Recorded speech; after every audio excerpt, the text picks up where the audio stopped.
So, today we're going to look at some milk techniques. All techniques of producing milk are exactly the same.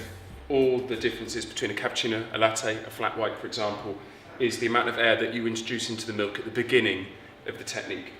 Okay, so what I'm going to demonstrate is the action of steaming milk, and what I'm using here is an oversized jug and some water, so you can actually see what's happening with the steam, how far the nozzle is below the surface.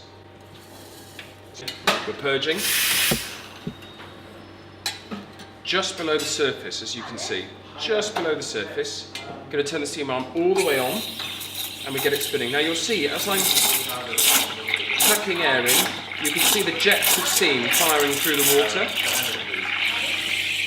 We need to do that all the way at the beginning, nothing at the end. And then all we're doing is just keeping the nozzle just below the surface and letting the milk spin. And it's almost as close as you can get to the surface without letting any more air in, means the better milk you'll get.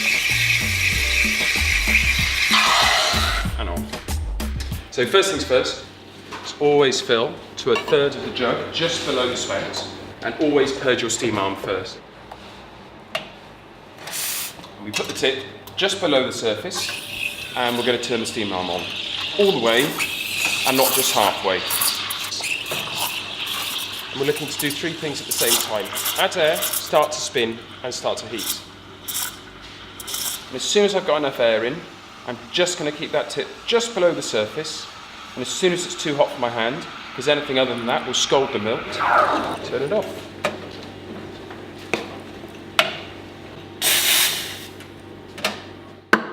So we've just finished our milk. It's just too hot to hold, which is perfect, because anything hotter is going to scald the milk. And we start to fold. And it's a gentle rocking from left to right to punch that liquid up through, pull some of the foam down.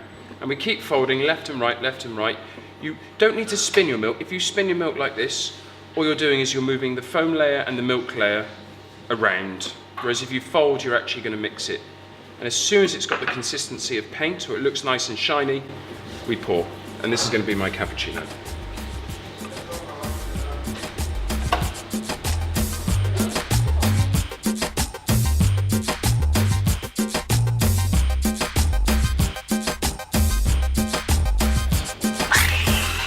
And this time we're just looking to put slightly less air in than a cappuccino, and that's all my air done. If you wanted to break it into noises, you're looking in for about 3 at the beginning. Done. And then that, tapping, and then folding. And again, I'm folding till it's nice and shiny. Now I'm going to pour my latte. You'll notice that the foam is much the same, but there's just slightly less texture than there was before. Foam on top of the latte is just under 1 centimetre, whereas as you remember, the cappuccino is 1 centimetre.